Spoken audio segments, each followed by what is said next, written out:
pensar sobre as sutilezas das operações do capital e os compromissos que cada um de nós tem assumido nas nossas práticas. A gente sabe que as nossas práticas elas têm efeitos, sejam eles mais ou menos visíveis. Uma outra provocação que o Passetti fez foi me deixando sozinha nessa mesa.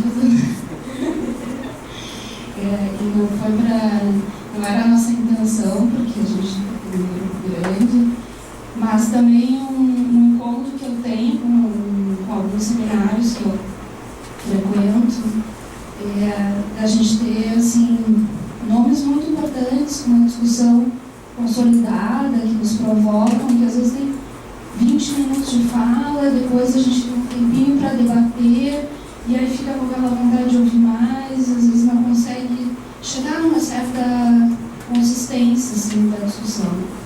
Então a ideia era que a gente tivesse bastante tempo para aproveitar vocês, para deixar o pensamento também fluir, a gente ser acionado pelas questões que os palestrantes trazem, e aí poder, né, as pessoas colocarem, voltar para a mesa, de novo. É um outro tempo, né? Não é o tempo que a gente vive no nosso cotidiano, mas que a gente está pretendendo permitir que isso aconteça nesse cenário. Então vamos experimentar e ver como é que a coisa rola, né? Então eu vou passar a palavra para o Passetti, que gentilmente aceitou o nosso convite. A gente sabe que o mês de dezembro é um mês importante no campo dos direitos humanos, né? 10 de dezembro é o Dia Internacional de Luta, mas a gente sabe que todo mundo tem agenda corrida também nessa época, então foi uma grande alegria quando o Passetti aceitou o nosso convite e a gente dá continuidade para o seminário hoje, depois do belo encontro que nós tivemos ontem com a Cecília, e, bom, ainda tem muita coisa pela frente. Então eu passo a palavra para o Passetti e depois a gente tem um tempo aí para seguir uma conversa mais aberta. Bom dia, eu queria antes de mais nada agradecer o convite da Luciana, né, do CNP. Nós nos conhecemos em São Paulo uma vez, numa situação bem forte, né? Estabelecemos uma relação de amizade, que é a coisa mais importante. E quando eu recebi esse convite, a Luciana me ligou e disse, o parceiro que é nós, ótimo tema, gostei e tal. Eu imaginava assim, uma mesa, 3 pessoas, eu vou, faço uma apresentação, uma paulada e vamos ver o que acontece. Mas aí depois eu me toquei que não era assim, né? Eu tinha que fazer quase que uma conferência sobre o assunto, né? E eu fui. Eu vou falar bem francamente para vocês. Então, eu preparei a minha proposta é que eu faça uma exposição inicialmente e fazer um intervalo, tomar um café, eu sou fundante, para começar a dar estudo. Então, a gente tomaria um café e depois voltaria tranquilamente para ela ter que assimilar, pensar assim, onde que eu vou dar nele melhor, né? Onde que eu vou acertar, tá bom? Então, é isso. Ontem eu adorei estar aqui, participar da sessão com a Cecília Libra e ouvir, né, as considerações de vocês ontem. E isso me fez mudar um pouco a ordem que eu tinha bolado, né? Porque na vida da gente é assim. Para fazer uma conferência ou para fazer uma exposição, você vai com o texto lá tudo arrumadinho. Mas você não viu o que está acontecendo antes, que é ruim. Porque você vai você sobre a plateia, né? Sobre o público.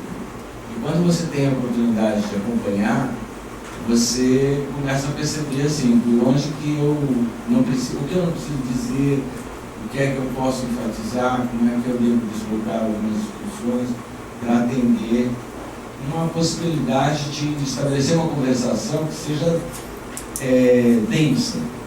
Eu acho que a intenção do seminário, do colóquio, é sempre provocar uma discussão densa para gerar alguma coisa consistente. Tá? Então eu vou expor para vocês algumas coisas e depois a gente conversa. A minha proposta é que isso vire uma conversação mesmo. Não é? Mas como toda conversação, ela não é assim, o que eu acho. Não é? Vocês devem ter reparado que eu fiz uma intervenção justamente nessa direção, não do campo da opinião, mas daquilo que pelo menos eu gostaria que vocês entendessem qual é o ponto da onde eu estou partindo. Agora eu vou falar.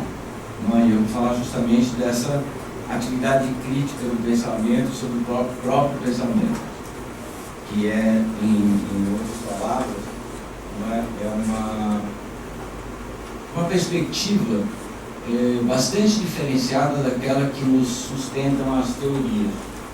A teoria nos sustenta com conceitos que você obtém e elabora a partir de algumas regularidades e modernamente eles têm uma validade universal.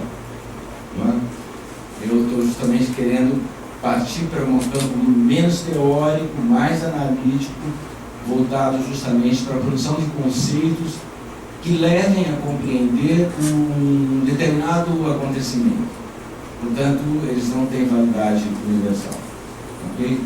Obviamente que vocês devem ter percebido que a procedência dessa reflexão vem do Nietzsche e vem do Michel Foucault, fundamentalmente.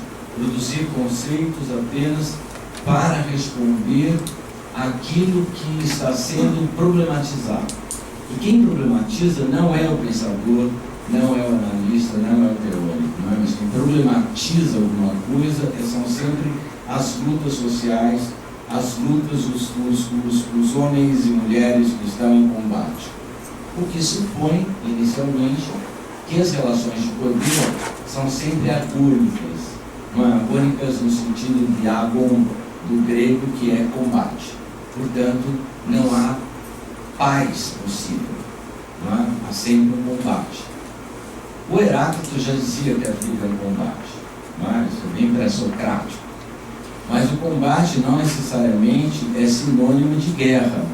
O combate não necessariamente é sinônimo de destruição do outro, como o Heráclito passou a ser interpretado modernamente e principalmente a partir do Clausewitz.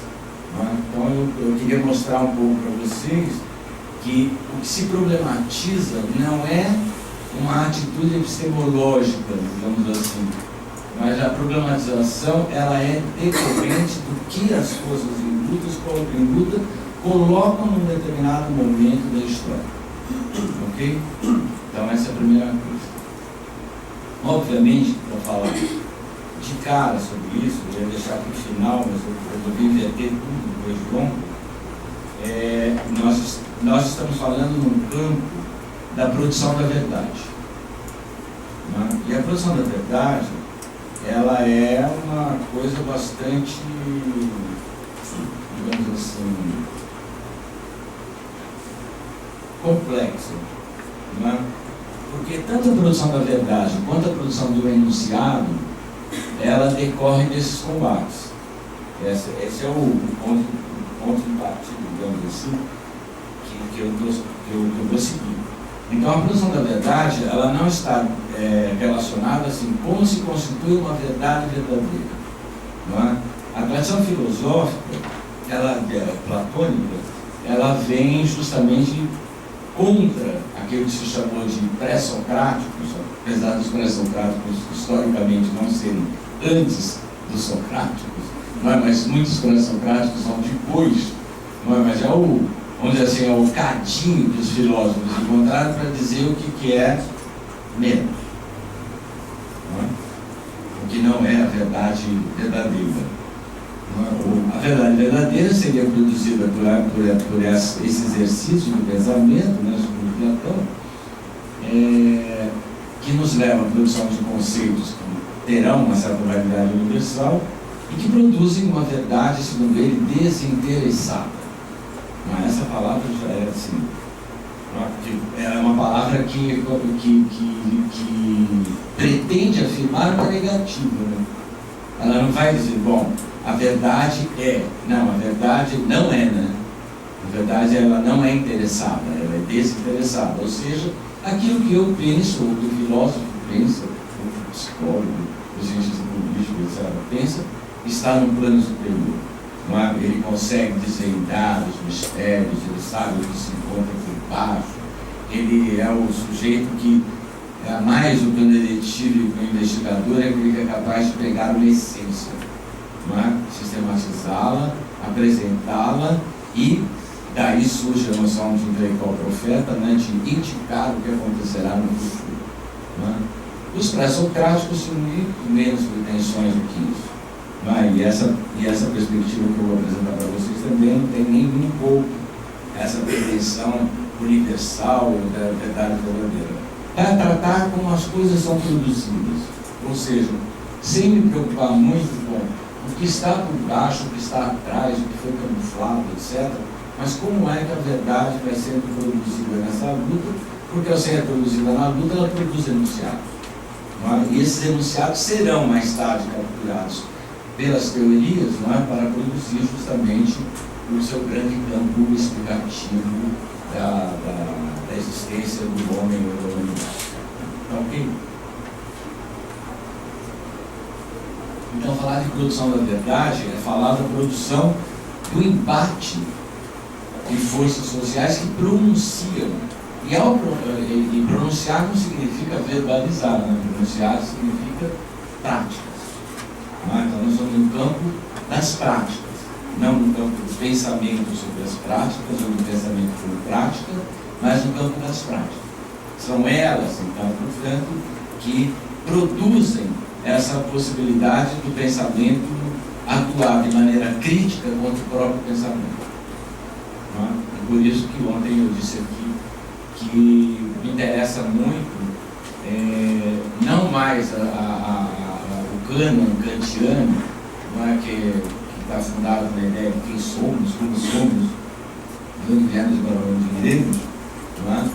Mas uma tomada de posição, de uma atitude contra o que nós somos. Do ponto de vista da prática política, essa é uma atitude corajosa. A atitude corajosa, então, ela também não é nova. Não é? Os gregos também pensaram na atitude corajosa, ou isso que se chama as práticas da coragem, que ficou conhecido na Grécia como parresia ou parresia, como eles falam em português. Não é? E falar desse campo do pronunciamento da verdade, da parresia, que constitui um sujeito que fala, que se pronuncia, que pratica, que poderíamos chamar de parresiasta, não é? É o que me interessa falar nesse momento, a partir do título disseminado. Entre garantia de direitos, eu vou falar indiretamente disso mais adiante, sobre o garantismo, e práticas libertárias, onde se insistiu muito que as palavras estão sendo capturadas, estão se tornando outras, como vocês subiram hoje, e eu queria começar daqui, dessa palavra, estancar essa palavra, coisa que as teorias não fazem, né? Já transformam em conceito.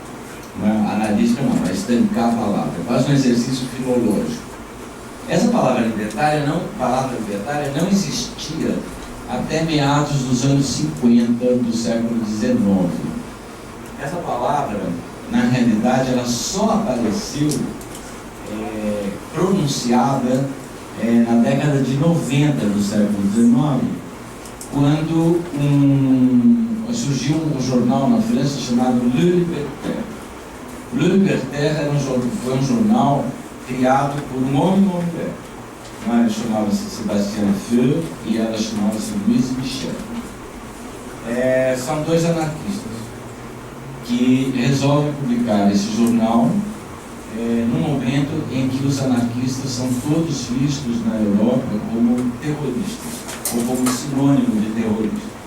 Não sei se vocês sabem, mas o anarquismo tem uma grande expansão dos anos 40 até 1871, quando tem a Comuna de Paris, e depois do fim da Comuna de Paris, os anarquistas entram num período de retração, porque o movimento operário começa a deslocar-se da produção da verdade anarquista da abolição do Estado para outra produção da verdade, que é a do Partido da Revolução, e que o marxismo, no qual o marxismo tomará grande destaque, e isso reconfigura os encontros da Associação Internacional de Trabalhadores. Não é? Então, o movimento operário foi se deslocando para o campo da revolução e os anarquistas foram ficando à parte, porque a experiência da Comuna de Paris, como vocês sabem, durou 70 dias e ela terminou com um massacre pelo Estado francês associado ao Estado prussiano, que paradoxalmente tinha destruído a França um ano antes. É forte, né? E aí destruiu-se essa experiência de 70 dias que ocorreu na cidade, não só em Paris, mas em Lyon e em várias cidades da França. Os anarquistas então passaram a ser vistos como terroristas, e realmente havia muito terrorismo anarquista. E aí o Sebastian Freire e a Louise Michel foi uma militante dentro da Comuna de Paris, eles resolveram então fazer um novo jornal para reativar a simpatia, a atração, a penetração do anarquismo que tinha ficado restrita naqueles anos de 1880 a 1930. Tá? Essa palavra libertaire, eles foram pescar numa carta que um sujeito chamado De Jacques escreveu em 1852 para o Pierre Joseph Proudhon, que é o primeiro grande pensador da anarquia, que tinha escrito O que é a Propriedade em 1840. Não é? E ao reler essa correspondência, eles então pensam assim, bom, se falar anarquista, jornal anarquista, nós já estamos novamente perseguidos pela polícia. Então eles resolvem criar um jornal chamado Le Libertaire, e essa palavra aparece pela primeira vez, fala libertária. Essa é a procedência e a emergência dessa palavra. Mas, todavia, como não sei se vocês sabem também, a primeira captura dessa palavra libertária se deu pelos neoliberais. No colóquio Volta Livre, de 1982, em Paris, e depois no colóquio de Montpellier, Mont-Saint-Pelier, na Suíça, em 1848, que é um grande colóquio neoliberal que vai se colocar contra o keynesianismo, contra o socialismo, como restaurar a economia de mercado capitalista, reduzir aquilo que se chamava de intervencionismo, etc. Esses sujeitos reunidos, entre os quais Hayek, Ludwig von Mises, esses homens que são assim, os emblemas do neoliberalismo, não é? Eles capturam essa palavra para designar as práticas do que alguns deles irão chamar, olha, de quê? Anarcocapitalismo. Não é interessante? Eles vão chamar de anarcocapitalismo e vão chamar as práticas de liberdade de mercado, que vão constituir as bases para a cidadania, de práticas libertárias. Não é? Obviamente, isso deu uma obra bafafá entre os anarquistas e os liberais, e os neoliberais. Não é? Mas essa é a primeira captura da palavra libertária, trazida para o interior disso que se chama neoliberalismo. Acho que eu falei tudo que eu queria falar sobre essa palavra. Não é? Bom, mais do que isso, a palavra libertária, então, vai estar associada, e por isso que é importante para você, para a gente falar dela aqui, ela vai estar relacionada à revisão do princípio da cooperação, o princípio liberal da cooperação. Mas todo o liberalismo está fundado na ideia do princípio da cooperação. Cooperação capital-trabalho, cooperação entre os indivíduos, os homens, na produção da riqueza das nações. O neoliberalismo faz um pequeno deslocamento do princípio elementar do liberalismo, não é? Porque ele vai se deslocar do princípio da cooperação para o princípio da competição, dentro do qual todos nós somos iguais na desigualdade. Interessante, né? Ou seja, todos somos iguais porque somos desiguais. Portanto, a desigualdade é quase naturalizada, né? Lembrando que a Cecília colocou ontem aqui. O desdobramento disso não é?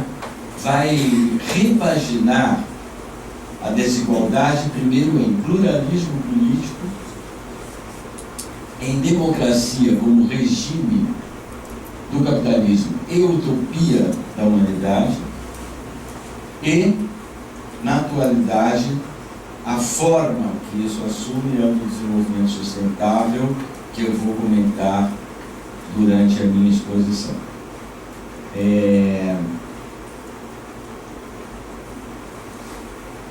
Contudo,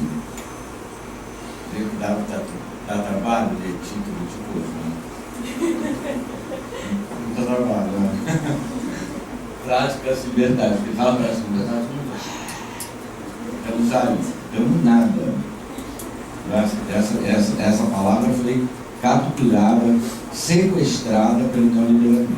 Eu estou falando tudo isso porque eu vou falar da racionalidade neoliberal que nos habita daqui a pouco. Tá claro? Bom, então, o que a gente faz diante disso? Não é? Voltando ao campo filosófico, então, saindo desse campo filológico e histórico e voltando para um campo filosófico pré-socrático, não é? Nós teríamos, obviamente, que ver essa prática libertária hoje como uma atitude parresiasta. Agora eu vou voltar a explicar a parrésia. O que é a parrésia? Em poucas palavras, porque isso aí dá um trabalho, mas do ponto de vista político, vou me restringir apenas à parresia política, porque do ponto de vista político, quando se fala parresia, você está falando do quê? Do ato de coragem de quem pronuncia uma verdade diante do superior sem temer os riscos que irão cair sobre si, incluindo a possibilidade de ser morto. Porque o pronunciamento da parrésia não tem nenhuma correspondência institucional que produza, aspas, direitos que te preservam, ou que te protejam, ou que te garantam. O pronunciamento da parrésia, da parresia, ela é própria da democracia ateniense. Ela aparece lá. E ela aparece de que maneira? No ágora, não é? O cidadão ateniense pronunciava uma verdade sem temer o que vinha pela frente. Ou seja, sem temer quem é o rei, quem é o soberano, quem é o mestre, nas relações cotidianas, quem é o mestre. Ou seja, o pronunciamento da parrésia é um pronunciamento da verdade que é sempre dirigida ao superior hierarquicamente. E ela sabe que a autoridade, quem pronuncia sabe que existe uma autoridade superior que pode, inclusive, tirar a sua vida. Portanto, por isso que é uma atitude de coragem. A parresia grega se desdobrou em duas coisas. Não é? Uma, que é essa atitude libertária, que nós poderíamos dizer hoje em dia, não é? Que se pronuncia contra o superior, portanto, pronuncia-se contra o Estado. Não é? No limite, você está se pronunciando contra o Estado. E o outro desdobramento da parresia, ou da parrésia, se deu com o domínio da palavra que vai seduzindo as pessoas e que fez aparecer uma figura que nós conhecemos muito bem contemporaneamente, que é o demagogo. O demagogo é o outro filho, não é? da parrésia. E o demagogo, e isso é importante, não é? Porque esse desdobramento faz aparecer a figura do demagogo. Mais tarde, esse desdobramento do demagogo vai aparecer no neoplatonismo na figura do pastor cristão. Olha que bom isso. O pastorado que será posteriormente incorporado pelo Estado moderno como ampliação da razão do Estado, como muito bem colocou nos seus estudos, mostrando que definitivamente não se consegue pensar sem o Estado como categoria de entendimento. Então veja, o pronunciamento da parrésia é um pronunciamento que é feito em direção ao superior, ao Estado, mas ele é feito também em direção ao combate, ao enfrentamento com ele. Todavia, o Estado moderno foi hábil não só em absorver o demagogo, absorver o pastorado cristão, e eu preciso dizer para vocês que a absorção do pastorado cristão no âmbito do Estado chama-se políticas públicas.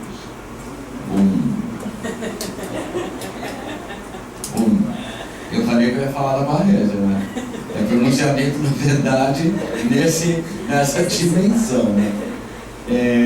E que o pastorado vem para o âmbito do Estado enquanto políticas públicas, né? Vocês sabem que o poder pastoral é aquele que o pastor ele olha para cada um individualmente e para o rebanho no conjunto. Por isso que o poder pastoral ele tem essa dupla dimensão, é individualizante, o pastor sabe quem é você, e ao mesmo tempo ele é totalizante, né? Ele fala para o rebanho como um todo. Não é? E o rebanho, como nós sabemos, só consegue se movimentar, não é? Diante do quê? Do Estado na categoria do entendimento. Não é? Ou seja, o pastor. Ok? Por isso que a entrada dos demagogos, etc., é muito comum dentro da política. Essa entrada das políticas públicas ela é muito importante, porque ela tem uma procedência histórica que a gente não pode perder de vista. Tudo bem que os assistentes sociais, tem alguém aqui assistente social? Tem assistente social? Não, então vou continuar. A assistente social adora falar da lei dos pobres da Inglaterra, é um saco. Não é? É um saco. Mas, na realidade, do ponto de vista da razão do Estado, do Estado do entendimento, das políticas públicas, ou disso que é na linguagem anglo-saxônica chama-se policy, que é diferente do policy. Não é? A política é a política institucional, a política partidária, que se é no parlamento, etc. E a policy, não é justamente as políticas que são dirigidas aos servidores da população. Não é?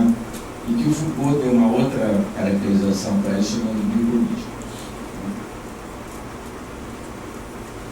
Não é sinônimo. Por quê? Porque as políticas públicas elas aparecem mesmo como resposta aos movimentos socialistas de novo. Olha a impressão. Voltamos aos socialistas. Né? Por quê? Porque os socialistas, no começo do século XX, fizeram uma porrada de revoluções. Não é? E essas revoluções que aconteceram na Europa Oriental acabaram influenciando as Américas, não é? O Brasil, todo o princípio da legislação trabalhista no Brasil se deve aos anarquistas imigrantes que vieram para cá. Não é? Então, isso também aconteceu nos Estados Unidos. Não é? E o crescimento do movimento operário nos Estados Unidos foi muito maior do que no Brasil, obviamente, porque o desenvolvimento das suas produtivas lá foi extraordinário. Então, uma das primeiras medidas para conter o movimento operário foram não só as regulamentações sindicais, mas as regulações iniciais de políticas públicas que estavam fundamentadas antes de tudo, em produção de cidadania. Essa noção contemporânea de cidadania, ela vem justamente como resposta aos movimentos operários, não é? E de consolidação de direitos da população de participar da vida do Estado. Ser cidadão é isso. Não é? Um conjunto de deveres para os quais você está apto. Não é? Eu não preciso dizer para vocês que direito só existe a partir do direito mais forte dentro de unidade. Não existe direito no sentido etéreo, ou como categoria universal. O direito é produzido pelo combate. Não é? E a força vencedora institui o direito que passa a ser um dever de todos. Tá certo? Então, é esse movimento que acontece a partir do New Deal nos Estados Unidos que sustenta a noção de cidadania, que vai nos recobrir hoje em dia e que ganha grande dimensão justamente depois da Segunda Guerra Mundial com o welfare state, não é? Que foi justamente uma solução de Estado para o qual se procurava no âmbito da divisão do mundo em duas partes, né, capitalismo e democracia e socialismo do outro lado, se procurava com o welfare state encontrar uma solução que contivesse a possibilidade revolucionária que vinha do Oriente, da Europa Oriental e da Ásia, não está aqui em jogo discutir se é totalitário, se não é autoritário. Não, quero pegar única e exclusivamente a produção desse impacto. Ele vem para a Europa e aí a Europa, com, obviamente, o plano Marshall e toda a reconstrução estadunidense, cria então o welfare state, que é muito próximo do plantio americano e que é a maneira pela qual irão se desenvolver muitas políticas, chamadas políticas públicas, toda uma série de direitos, de seguros pessoais, seguros de categorias, etc., e que entra em decadência justamente a partir do final dos anos 70, que institui isso que se chama neoliberalismo. Viram que neoliberalismo não é uma ideologia. Isso é uma prática. É uma prática de uma racionalidade. E é disso que eu vou falar então a partir de agora, que é essa racionalidade, como é que essa racionalidade se constitui. Tá claro? Vocês querem dar uma parada aqui e fazer pergunta? Posso seguir? Grávida, eu não vou contrariar. Só para dar uma situada nesse começo. O que é prática libertária? Qual que é a atitude libertária, que é a atitude do parresiasta? Porque, por favor, não capturem mais essa palavra além do que o neoliberalismo já fez.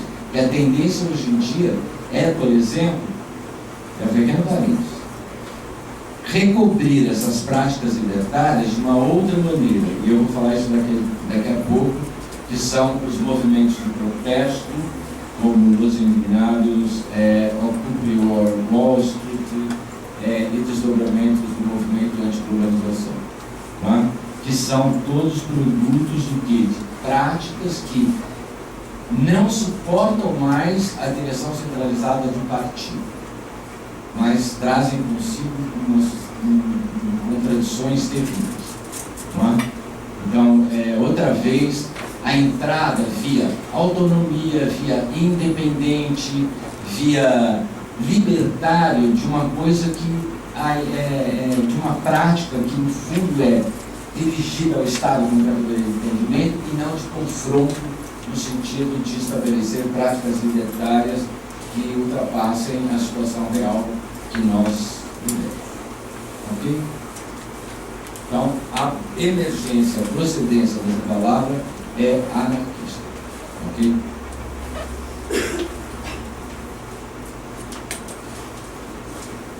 Bom, para fazer, agora, isso aí ia falar no final, né, da apresentação de ontem, eu vou falar tudo isso. Agora eu vou em busca do carcereiro que há em alguém, porque eu fiquei puto, eu já briguei comigo mesmo, eu entro em choque o tempo inteiro, quando eu me vejo numa situação como essa, de castigo, de penalização, eu sempre procuro contornar. O carcereiro que é em nós é assumir uma coisa perigosa, confortável.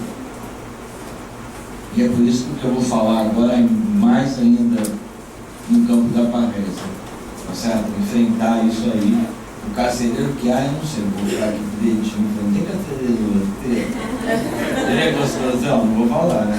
Eu vou te perguntar aí. Porque tem psicólogo adora com essas coisas, né? Tem um certo... uma coisa, o lado da perversão.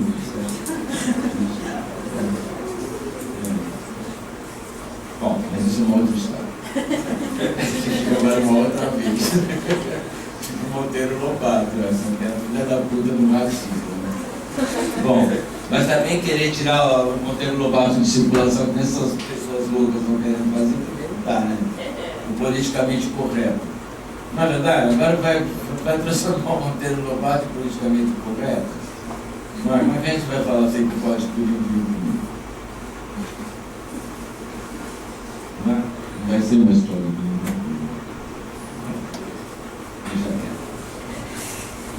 eu queria começar falando, para chegar carcereiro do que é essa sociedade que a gente está vivendo, que é a sociedade de controle. E eu vou falar a partir daquele famoso texto do Gilles Deleuze, que todo mundo conhece, né? O pós-fácil da sociedade de controle. Quem não conhece, por favor, sai daqui, compre o livro, ou furte, ou peça emprestada e faça um xerox para ler a última parte desse livro, chama-se Política. Esse texto é chave, né? É um texto chave para entender o mundo de 1945 para cá.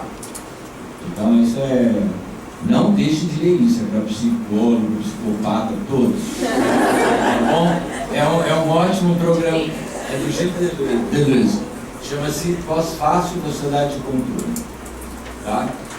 Então eu vou partir já dele, que é um texto de 1991, que ele faz uma demarcação muito importante, diferenciando a sociedade disciplinar da sociedade de controle. Como a sociedade disciplinar é suposto que vocês sabem, eu não vou falar dela, e sobre a sociedade de controle eu vou falar algumas coisas a partir desse texto, que depois vocês veem o texto do Deleuze e pegam o começo dessa história. Bom, a sociedade de controle, que é a sociedade que aparece a partir de 1945, para a gente encontrar um lugarzinho, né? Um novo, assim, começou a pensão, vai começar a sociedade de controle. Não, a gente só descobriu que ela existia, não é? Lá pelo final do século passado. Não é? O próprio Foucault dizia, não é? No fundo escreveu toda a obra dele sobre uma coisa que já tinha acabado. Não é? O Deleuze fala isso naquele livro dele sobre Foucault, né? Depois escreveu uma pesquisa sobre um mundo que já estava acabado e como é que o que estava acontecendo, né? Esse era o que movia a pesquisa, né? Esses caras foram fundamentais, né? Acho que sem eles não teria aparecido Michael Hart, Tony Negri, toda essa moçada nova que apareceu a partir dos anos 80, dos anos 90, né? E nos anos 2000, se não tivesse o Deleuze e o Foucault para jogar tudo no ventilador, né? A sociedade de controle é uma sociedade de produção de energia inteligente. E é uma sociedade que não está voltada para a produção de mercadoria, mas ela está voltada para a produção de produto. É um pouquinho diferente. Por isso que a gente não fala mais de liberalismo, vai falar de neoliberalismo. Não é? A gente vai ter que achar as novas configurações do próprio capitalismo. Não é? E por isso que a gente... Vocês não, que nasceram no meio disso, né? Domina, ó, tá vendo? Essa tela eletrônica extraordinária, acesa, que mudou o mundo, isso aí.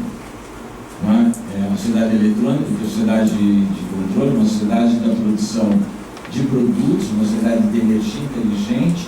Então, toda ela será organizada de uma maneira computa informacional, principalmente a partir dos anos 90 e fundamentalmente a partir dos anos 2000, uma velocidade estonteante, como diz o poeta. Não é? Nessa sociedade de controle, exige-se que um outro sujeito, nós não estamos mais naquela sociedade do trabalhador intelectual e do trabalhador manual, que era a sociedade disciplinar, o capitalismo industrial, os operários com o corpo físico trabalhavam duro, tinham suas energias econômicas extraídas enquanto utilidade e restavam um restinho, né, de energias políticas que o Foucault chama de docilidade. Mas esse restinho de energia política que restava nesse corpo provocou o século das revoluções. A sociedade de controle ela é muito ágil. Ela mostra isso que eu estava dizendo aqui anteriormente. Ela não dá tempo das resistências se organizarem ou se materializarem e contestarem. A sociedade de controle, como uma sociedade de velocidade muito grande, as resistências são rapidamente capturadas. Por quê? Porque a produção de energia inteligente ela está interessada não mais em deixar que a resistência aconteça, porque a sociedade disciplinar deixava não, a ideia acabar com a resistência, mas ela não conseguia. Não é?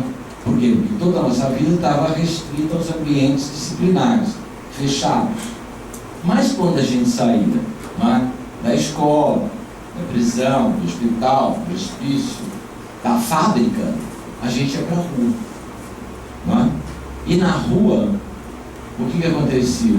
Você começava a ter o surgimento das associações de sindicatos, não é? Associações como as anarquistas, depois as organizações partidárias como as marxistas, etc., que faziam do espaço público lugar para onde nós poderíamos não só expressar as resistências contra a fábrica, contra a escola, contra o hospital, etc., mas contra o mundo. Não é? Os homens passaram a construir suas sociedades secretas, voltadas para mudar o mundo. Na sociedade de controle, isso não há tempo para isso.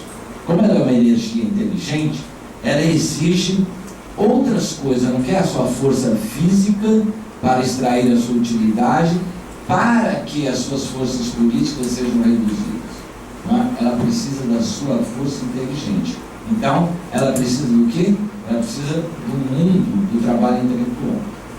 O trabalho manual foi cada vez mais se tornando próprio da robótica e deve continuar assim, em um passo que todas as nossas outras ocupações são inteligentes, são intelectuais. Então exige-se não um trabalhador com força física, útil e dócil, mas exige-se alguém que seja inovador, participativo, atuante, sempre jovem e resiliente. Esse é um conceito de vocês. Isso que você quer. E resiliente. Isso é o que se exige do sujeito. Ou seja, a sociedade de controle procura capturar resistências e produzir novas subjetividades que conectam, presta atenção nessa palavra, conectam, tá? Conecta economia, política, cultura, sociedade, etc. E conecta de que maneira? A partir não de uma participação obrigatória, não é? Mas a partir de uma convocação à participação.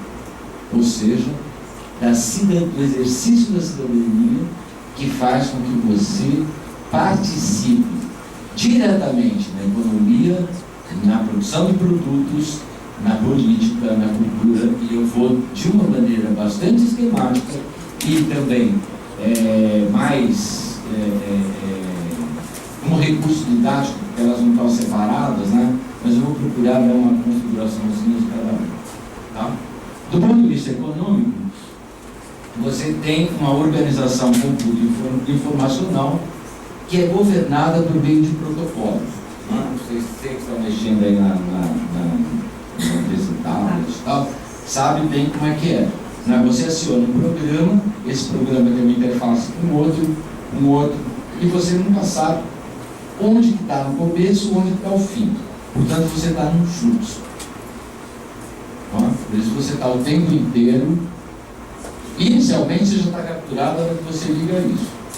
Porque você está diretamente remetido a um provedor.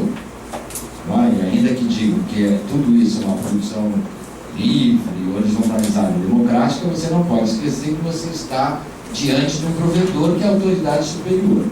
E que os provedores estão sob controle das forças militares.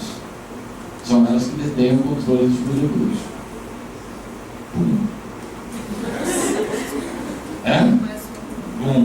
Mas todo mundo assim, porque a internet é democrática, é exercício livre, Você entrou um dia no Facebook, você nunca mais sai de lá. Viu, meu bem? Bacana, você é amigo pra caralho, né? Assim, olha onde foi parar a amizade, né? Bom, essa é uma outra história. Então, ela funciona pela convocação à participação e, do ponto de vista econômico, então, é um conjunto informacional governado por protocolos que garante a interface de programas que são sempre inacabados. Não é? Aí você falaria assim para mim, porra, mas isso é um dispositivo diplomático. Não é? Esse é o dispositivo, o que é a diplomacia não é essa? Não é? estabelecer relações com o outro para sempre inacabadas, porque tem sempre a iminência da queda, não é? Que pacifica o conflito, que introduz variáveis que são bilaterais, multilaterais, etc., mas que principalmente tem a função de não produzir a guerra. Não é? Aqui no caso do segurança de controle, tem por função não produzir o desmanche dela, não é? Mas atrair, capturar todos para dentro dela. Isso é do ponto de vista econômico.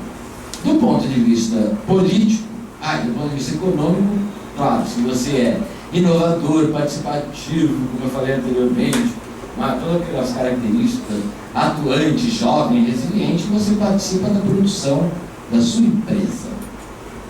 Não é? É colaborativo e sustentável.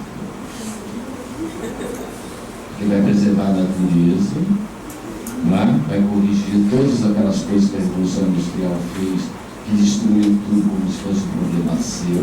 Não é meu. Destruiu. Não é meu. Como se fosse um problema seu. E todos nós colaboraremos para o desenvolvimento sustentável. Agora, comentamos. Do ponto de vista, ainda do ponto de vista econômico, não é? Eles reciclaram essa economia informacional, reciclou a relação capital-trabalho em capital humano. Não é? Ou seja, cada trabalhador passou a ser visto como capital humano. A partir do quê? A partir dos padrões genéticos, da organização familiar, conservadora, etc., e do empreendedorismo.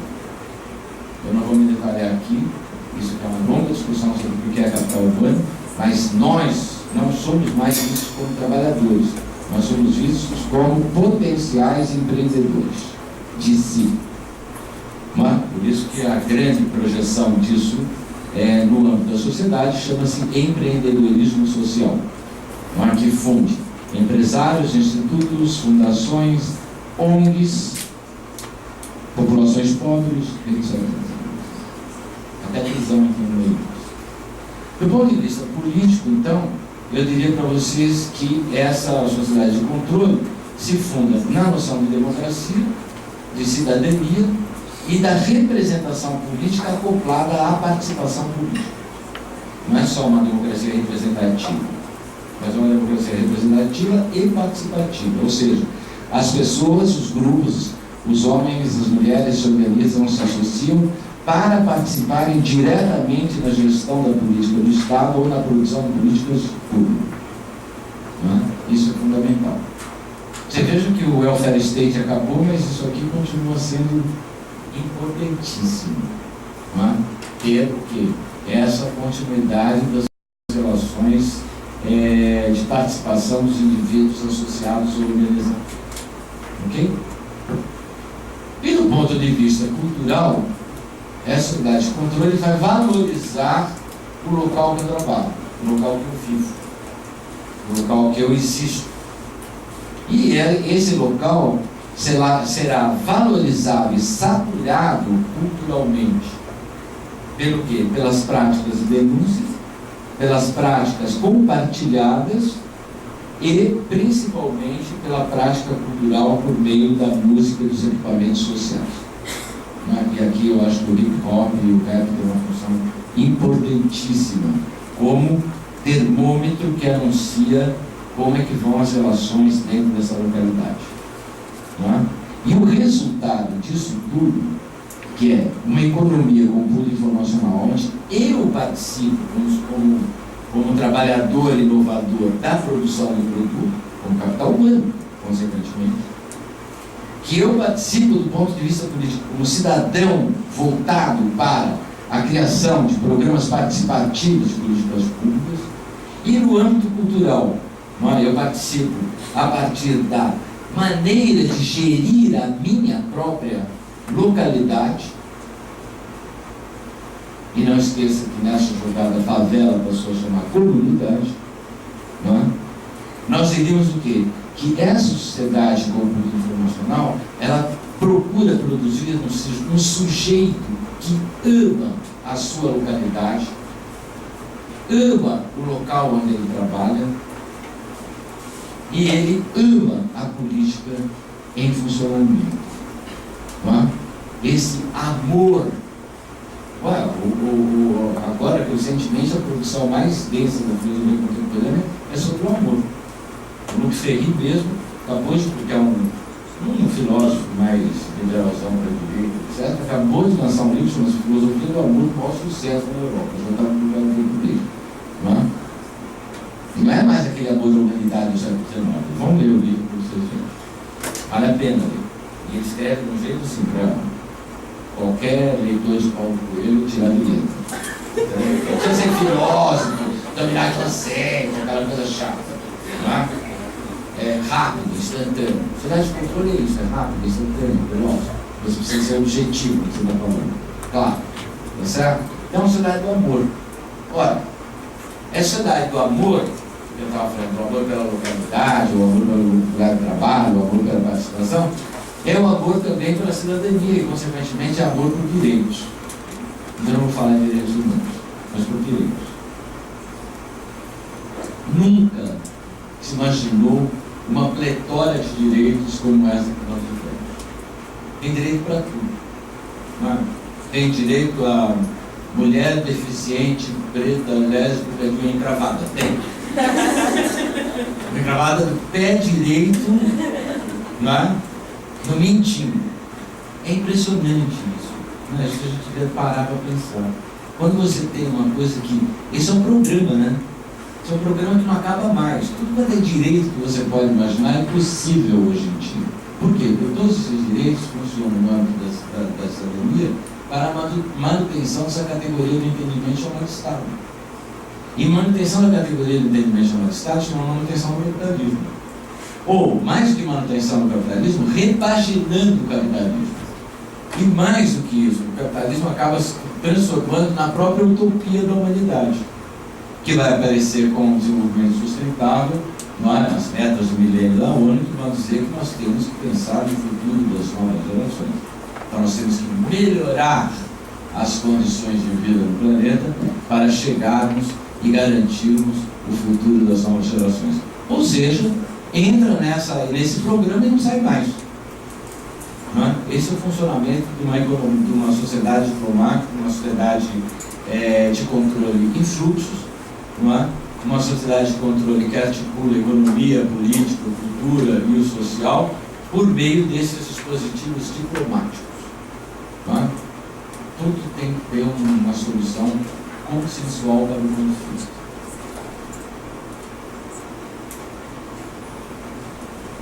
O alvo, então, não é mais a população como era na biopolítica. O Estado não quer mais saber aquelas coisas da biopolítica, né? Quanto nasce, quanto morre. Claro que nós sabemos tudo isso, mas não é o alvo principal. Quando nasce, quando morre, quem está doente, quem não... Aquelas coisas que vocês já sabem do que é biopolítica. O alvo agora é a produção dos ambientes. Essa é o grande alvo.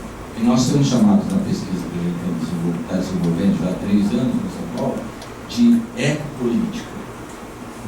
Ou seja, como é que se dá o governo dos ambientes.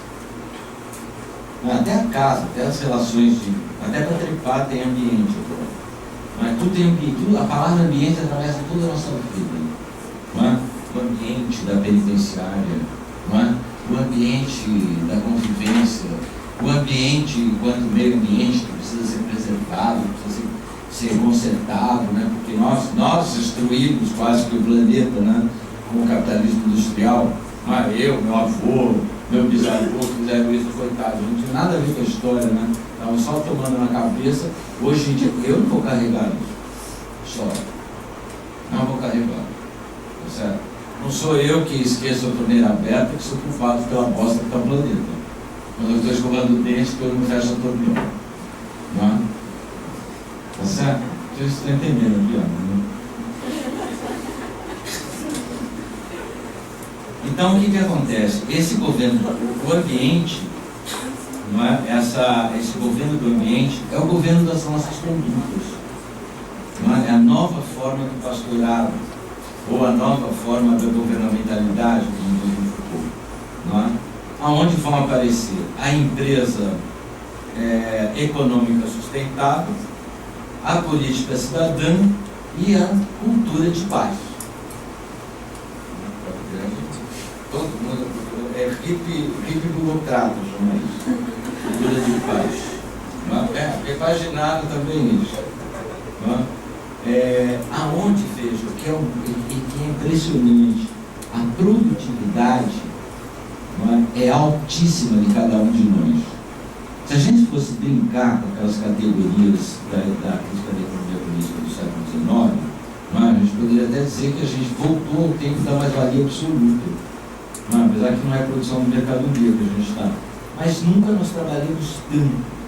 Eu não sei vocês, mas eu que venho aí do trabalho intelectual, etc., eu nunca trabalhei tanto quanto nesses últimos 10 anos. Ou seja, eu estou sendo ocupado o tempo inteiro. Nós estamos ocupados o tempo inteiro. Né? Essa porra do computador, do celular, etc., nos pega a todo instante. Então a gente tem um compromisso aqui, está ocupado ali com uma associação, tudo em nome de melhorar o mundo. Né? Para responder ao currículo Lattes, para responder ao superior, para melhorar a vida do meu filho. Que saco! Que saco! Não, é verdade, é um saco. E ainda fala de prática libertária. Você fala, por favor, cara, prática libertária trabalhando que nem um desgraçado desse jeito, não dá para sair prática libertária nenhuma. Mas dá para sair uma prática condizente com a liberdade da racionalidade neoliberal. Isso dá. Agora, falar em prática libertária, você precisa ter tempo. Precisa respirar, você precisa dizer não. Um não afirmativo. Mas você precisa convulsionar as subjetividades, inventar outras subjetivações, inventar e não inovar. Porque o inovador é sempre aquele que traz alguma coisa no que já está. E o que inventa é um sujeito que não tem nenhum controle sobre isso. Ele deixa acontecer. É quase um contrafluxo dentro disso. Então, acho que a gente vive uma situação em que as subjetividades estão sendo produzidas para nós cuidarmos dos outros. As pessoas leem o Foucault de orelha e começam a falar em cuidado de si. Não dá, eu ia falar alguma coisa. Não, mas eu não vou falar, eu me contenho, eu ia falar um puta de uma bandaria. Não, ainda não cheguei nesse grau de intimidade. Depois do café a gente tem mais intimidade, uma conversação, eu falo. Mas as pessoas leem, ouvem cantar o galo, né? Cuidado de si. Aí começa essa coisa de cuidado de si. Cuidado de si, cara, é um exercício de existência, de vida ensaística, de riscos, tem a ver com a parresia. Não dá para ficar falando que você faz, se cuida, não fuma, tem uma dieta natural e que você é tão bacana que você todo fim de semana vai na periferia e ajuda aquelas pessoas. Isso não é cuidado de si. Tá certo? Não é. O que existe não é uma coisa que a gente poderia, assim, numa primeira aproximação, dizer, é cuidado com os outros. E aí você vai falar assim, porque na realidade não é um cuidado com os outros, é um controle dos outros. Porque nós estamos num outro momento do pastorado. Não é mais aquele pastorado que eu falei anteriormente para vocês, que o pastor olha para cada um individualmente e olha por todos. Essa é a herança do pastorado cristão que virou políticas públicas. Não, isso mudou agora, principalmente dos anos 2000 para cá. Não é? Porque esse poder do pastorado, como cuidado com os outros, que eu chamaria de controle dos outros, implica em você se transformar num cidadão polícia. Ou seja, você controla os outros. O poder pastoral agora é você controla a si próprio e controla os outros. Então eu vou falar o que é esse cidadão polícia. Não é o cidadão polícia que vocês estão imaginando, bem ganha. Claro que não. A polícia polícia repressiva está no outro patamar. É a volta do exercício da polícia que orientou o próprio princípio do capitalismo, principalmente na Alemanha, não é? Onde as próprias pessoas, a noção de polícia, como de políticas públicas, né, de policy, não é polícia, é policy. A portuguesa é uma bosta, né? O alemão e o vulgar alemão, que é o inglês, que é o que a gente domina, né, nessas horas salva, né? Polity, não é? Polity, policy e polícia. Não estou falando polícia, estou falando de policy. Não é? Esse cidadão polícia nessa dimensão, não é? Que cuida da localidade, que cuida das suas atividades dentro da empresa, que cuida, veja, a palavra é importante, cuida. E essa palavra, contemporaneamente, vocês devem estar mais ou menos familiarizados, não é? Porque ela vem pela noção, novamente, a palavra inglesa do care. Não é? Care é a palavra mais importante hoje em dia, né? Os cuidados que você deve ter com os outros, com velhos, com mulheres, com crianças, pessoas que passaram por situações impactantes na existência, pessoas que vivem nas periferias, etc. De maneira que nós estamos, então, num momento dessa configuração desse sujeito polícia, não é? E que, além disso tudo, ele também funciona de uma maneira fundamental como denunciante e como sujeito que produz o governo das condutas. Tá certo? Governar a conduta dos outros e governar as suas condutas. Né? Eu vou chamar isso de assujeitamento, que é diferente de sujeição. Na sujeição, você tem o quê? Um superior que exerce algo direto contra o inferior. O assujeitamento, para o psicólogo, essa noção, você usar isso como trabalhar de mão. O assujeitamento é o amor à obediência, é o amor à autoridade superior. Por isso que eu falei que o amor é extremamente importante na sociedade de controle. É amar a condição que você se encontra. E a grande evidência paradoxal disso no Brasil é o amor pela comunidade, ou seja, o amor pela favela. De fato, alguém pronunciar que viver na favela é uma coisa bacana, é porque é uma condição de sujeitamento irreversível. Quem gostaria que a gente morasse?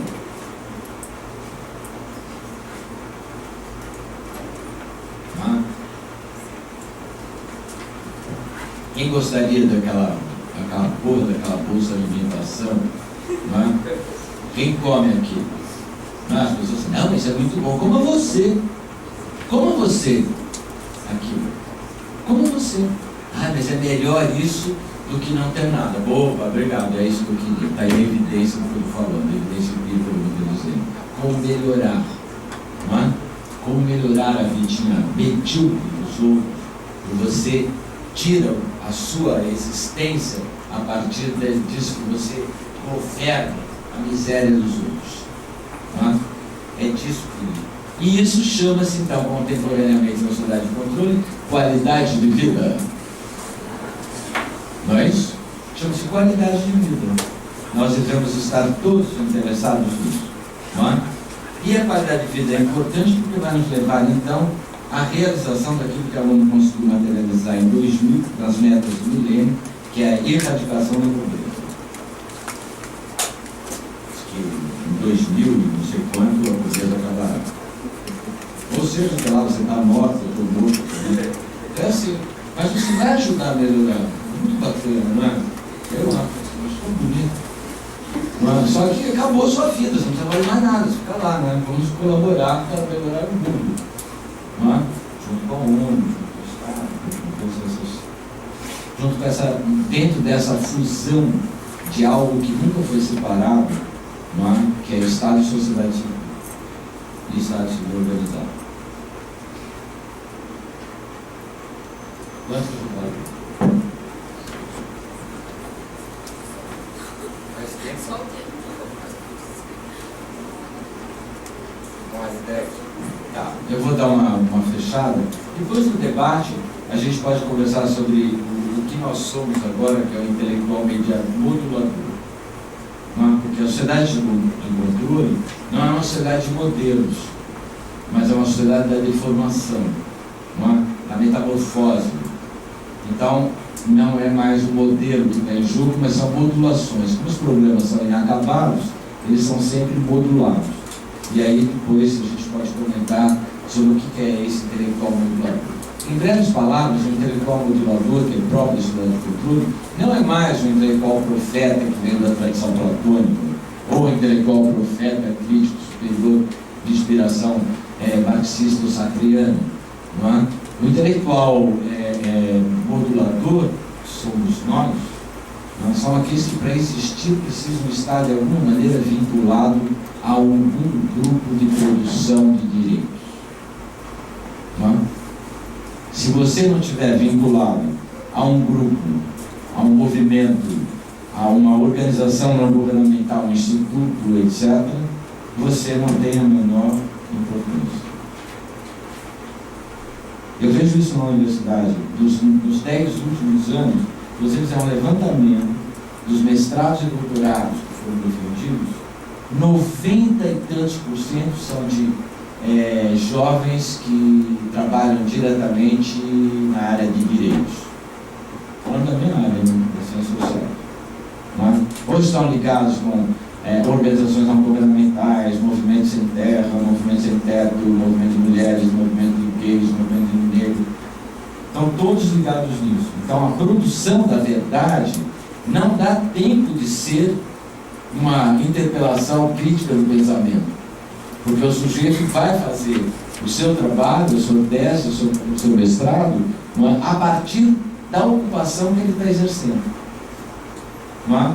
E vai reiterar isso. No campo da religião, então, da ciência de religião, é impressionante. Não é? As dissertações e teses produzidas sobre candomblé, sobre igreja evangélica, sobre cristianismo carismático, etc., que estão todos relacionados ao que está sendo produzido nesse campo de direitos e de expressão na sua sociedade de cultura. Então, você não tem mais um intelectual que faça o pare na situação para pensar de maneira crítica o pensamento. Não, mas ele só está reiterando. Então, as 10 dissertações têm momentos que elas são verdadeiras loucuras. Não é? Porque você tem desde misturas, porque as teorias não dão conta, aí pega o Foucault, joga o Foucault, aí pega o Deleuze, joga o Deleuze, aí mistura um com o outro, não tem mais rigor. Por quê? Porque também o Deleuze e o Foucault estão sendo capturados dentro desses movimentos, desse discurso não como discurso como prática mesmo, como colocava o Foucault, não é? Como captura, eles estão sendo capturados e pacificados. Não é? Então você vê hoje em dia, por exemplo, há uma longa produção de governamentalidade neoliberal. Mas mas tem nada a ver uma coisa com a outra. Eu acabei de traduzir um texto de um americano muito interessante, a gente tem uma revista eletrônica que chama-se Política, que o cara faz uma tremenda sistematização para mostrar, olha, não dá para colar a noção de governamentalidade na racionalidade neoliberal. Mas é isso. Então nós estamos virando intelectuais moduladores, que fazemos o quê? Essas conexões entre a população local, os direitos, os institutos, os políticos partidários, as políticas públicas, etc. Esse é o nosso papel, modular, não é? Solucionar conflitos, não é?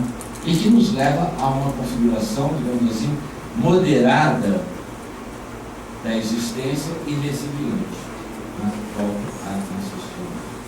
Então, vou finalizar falando do que era a segunda coisa desse cartaz, que é o carcereiro, que aí agora já foi falar. Quem é esse nós? Primeiro, esse nós é a unidade e o plural. Tá? Esse nós.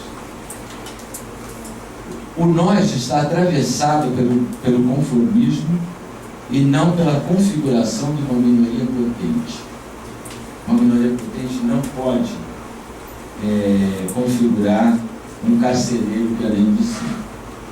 Tá? Mas, infelizmente, nós estamos vivendo no mundo das minorias numéricas que se pretendem majoritárias através das políticas de direitos. A minoria potente, como disse o Deleuze, ela não passa pelo critério numérico. Ela passa justamente pela afirmação da vida, né? Como Cecília ontem, do ponto de vista ético e não moral. Portanto, uma minoria potente, ela está enfrentando de uma maneira agônica, não é? a maioria numérica, majoritária e punitiva. Então, comentando por aí. Esse nós também está relacionado ao cidadão polícia, que eu falei anteriormente. Tá? Que denuncia, que controla os outros. Está diretamente relacionado aos democratas juramentados, aos sujeitos resilientes e a esse intelectual modulador que eu estava falando anteriormente. Nós ainda, né, o carcereiro que é nós, esse nós ainda é um povo subordinado às noções de território, natalidade e nação. Né? Porque povo é sempre a captura dos demais em nome de uma etnia ou de um grupo. Nós que nos reviramos na mesma mônada, nós carcereiros de nós mesmos. Eu vou dar um exemplo histórico para a gente terminar. Eu nunca sei se eu vou falar do bolsonarismo rapidinho. Eu só vou chamar o fato, eu detesto o trabalho da Hannah Arendt, não porque ele não seja impecável enquanto produção teórica e rigor de exposição. Acho que nesse sentido não há a menor objeção ao Eichmann em Jerusalém. O resto da obra dela é corte e cola de tudo que você já leu na filosofia. É só corte e cola. Quem achar o contrário, depois a gente discute lá fora. Mas o Eichmann em Jerusalém, ela introduziu aquela noção da banalidade do mal, né? Justamente para acompanhar o julgamento que a priori ela já tinha uma posição que era justa, que era a da pena de morte. Vocês já devem ter lido isso mesmo. Bom, aí a gente tem acho que a gente fica muito imaginar, acho que as pessoas que viviam no século XVIII, XIX, mais recente, até começar no século XX, a dificuldade de imaginar que o Holocausto vai acontecer, né? Que o direito de causar a vida, não é, e deixar morrer, que o Foucault colocava tão bem, né? Iria se transformar com o nazismo e o Holocausto no direito de quem deve viver e quem deve morrer. E o direito de quem deve viver e quem deve morrer não é só o do exercício do soberano, apesar do soberano ser uma palavra que tem exército. Não, mas esse quem deve viver e quem deve morrer também estava relacionado ao próprio povo alemão, que quis isso. E aí, quando você se debruça sobre a construção dos guetos, do campo de concentração, do campo de extermínio, uma das coisas que, por isso que não dá para falar de banalização do mal, uma das coisas que sempre a mim incomodou demais, e eu venho relendo isso desde moleque, essa coisa sempre me incomodou demais, é como funciona o campo de concentração. Como é que funciona o gueto e como é que funciona para a população sujeitada o assujeitamento. Ou seja, como é que ela também vai produzir o quem deve viver e quem deve morrer dentro dela. Porque vocês sabem que no campo de concentração o nazismo foi artilosíssimo. Por isso que essa noção de campo de concentração é importante para a gente até entender hoje. Não, porque ele introduziu uma maneira de fazer, de governar, de gestão. Não é? Porque não é a SS apenas que governa o campo de concentração. A SS governa juntamente com um governo da própria população de judeus dentro do campo de concentração, com base no que há de mais tradicional, mais arraigado, culturalmente estruturado e, obviamente, hierarquizado da cultura judaica. Então, a cada solicitação da SS para matar, então, vou dar um exemplo recente, que eu estou relendo, que é o gueto de Lodz, na Polônia. Então, em 1942, há uma decisão, 1942 ainda, há uma decisão de diminuir a população interna para que em Lodz se absorva, não é? Os judeus que estão vindo da Tchecoslováquia, da Holanda e de outros lugares da Alemanha. Então, há uma decisão que é a seguinte: é preciso matar 100 mil judeus. Você escolhe. Nos guetos, como o gueto de Varsóvia, que é um gueto de pessoas mais de classe média e tal, ou em Theresienstadt, que é um gueto de ricos, não é? Quem decide é o Conselho dos Velhos, vamos chamar assim, não é? Dos rabinos, etc., dos velhos. Em Lodz, que é a população judeu pobre, quem decide é um único cara. Tudo é nele, tá certo? Então você vê como é que o jogo, né, se dá, não é uma prática regular no campo de concentração. Ela é uma prática que vai se acomodando segundo maior cultura, segundo maior recursos de propriedade, etc. Vai chegar em pobre que assim, é um por um. Não é? E aí a decisão é horrível, porque os 100 mil tem que ser os velhos, os doentes, obviamente, não é? E as crianças até 9 anos de idade. Aí você pergunta, por que até 9 anos? Porque havia uma convenção que criança a partir dos 10 anos estava apta para o trabalho. E como vocês sabem, os guetos, eles trabalhavam para o capital alemão, não é? Através assim, do regime de escravagismo. Eles trabalhavam 55 horas obrigatórias por semana. Não é? Fora isso, para receber aquela sopa podre. E para receber um bônusinho, ficava o dia inteiro, não é? Sendo devorados e consumidos. E aí você tem... Estou só descrevendo um momento do funcionamento do campo de concentração, né, que eu acho que é interessante para a gente pensar essa categoria do carcereiro que é em nós, né, e que mostra historicamente que esse carcereiro que é em nós, ele provém justamente dessa condição de assujeitamento. Não existe banalidade do mal. Desculpe. Isso é maquiar uma situação terrível. O Holocausto, ele é realmente a solução final, digamos assim, né?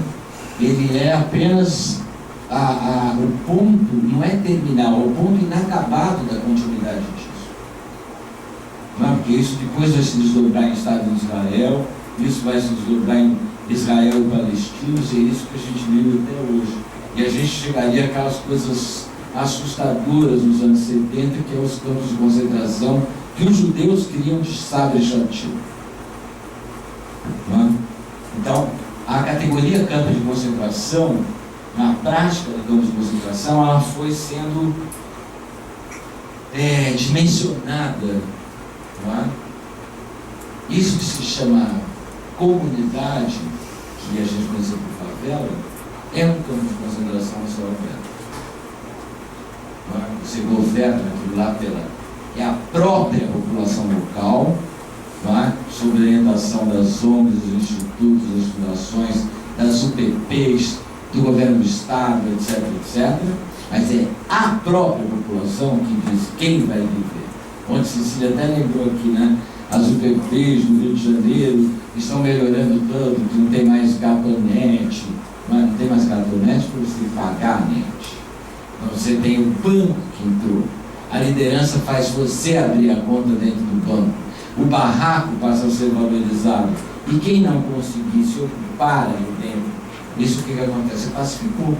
Não é? Porque você começa a empurrar essas pessoas para outros lugares, que ela estava falando onde vai passar um Gonçalo, não sei onde. Estou só falando de uma coisa que é próxima, gente, e que a gente não olha por esse lado.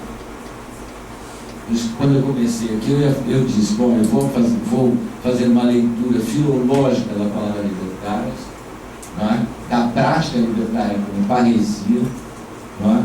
Da parresia como exercício crítico do pensamento, como o próprio pensamento, e vou levar a uma discussão sobre a sociedade de hoje, a sociedade de controle, na qual, infelizmente, o conceito-chave é o conceito de campo de concentração. Não é? A empresa é isso. Não é? E detalhe, só agora vou encerrar mesmo. Depois eu vou falar de abolicionismo penal quando vocês me perguntarem. Isso é uma prática libertária. Não é? Mas acho melhor configurar isso aqui e ficar dando exemplo. Uau, é foda falar disso, né? E eu estou lendo um monte de coisas de campo de consideração, sabe, não é, eu já estou derivado, cara, já leio isso pelo menos uns 40 anos e continuo ficando desnorteado. Não é? Conheço favela faz também muito mais de 40 anos. Cara, é difícil realmente trabalhar com essas categorias. Então não tem o carcereiro dentro de mim, viu? Não tem. E quem tiver, por favor, arranja um jeito de abolir. E só há um jeito de você abolir o carcereiro dentro de você. Você tem que abolir um castigo. Atenção, psicólogo. Abolir a punição. Não há outra maneira. Não há? Porque nós vivemos uma sociedade hoje em dia que não é mais a sociedade da vigilância. Não é? Porque a vigilância, pelo panóptico, ela é destinada a alguma coisa que diz respeito assim, olha, eu vou ver qual é a sua conduta e você está ameaçado de punição se você não fizer. Não é? Nós estamos agora num outro momento, que é o momento do monitoramento. Né? Eu acho que isso pelo menos penso eu, é fundamental. Não, a gente não pode deixar de situar. É completamente diferente. Né? Quando a gente está na vigilância, a gente está sempre sendo seguido de longe para uma possível punição. E no monitoramento, a gente monitorar auferir, diagnosticar, verificar as condições de uma pessoa ou equipamento para a intervenção direta. E nós estamos nesse mundo compútil informacional onde a rua não está mais livre. O espaço público está inteiro monitorado. Não é? Nós estamos monitorados cada vez que a gente liga, não é? Aciona a nossa participação livre e democrática na internet. Não é? Os nossos amiguinhos do Facebook. Não é? Então eu queria encerrar isso aqui, a gente tomar um café, desculpe por ocupá-los demais, dizendo que a gente não está não há o carcereiro que há em nós, esse nós já se curou. Se há em você, por favor, procure abolir. Não é? O Luke Guzman, que era um abolicionista que eu gosto muito, ele dizia sempre isso, não é? Que o abolicionismo penal é saudável, não é? Porque ele começa em você. É fácil você falar do castigo aplicado sobre os outros. Cultura é você abolir o castigo dentro de você. E toda a nossa cultura, não é? Escolástica, e toda a tradição filosófica está fundada nessa noção de castigo. Então nós precisamos provocar uma atitude corajosa do cartesiasta contra nós mesmos primeiro. Por isso que eu disse no começo, volto a repetir, não é? O cânon kantiano deve ser colocado meio de lado nesse momento, diante dessa sugestão que o Michel Foucault fez de atuarmos contra nós mesmos. Ok? Intervalo.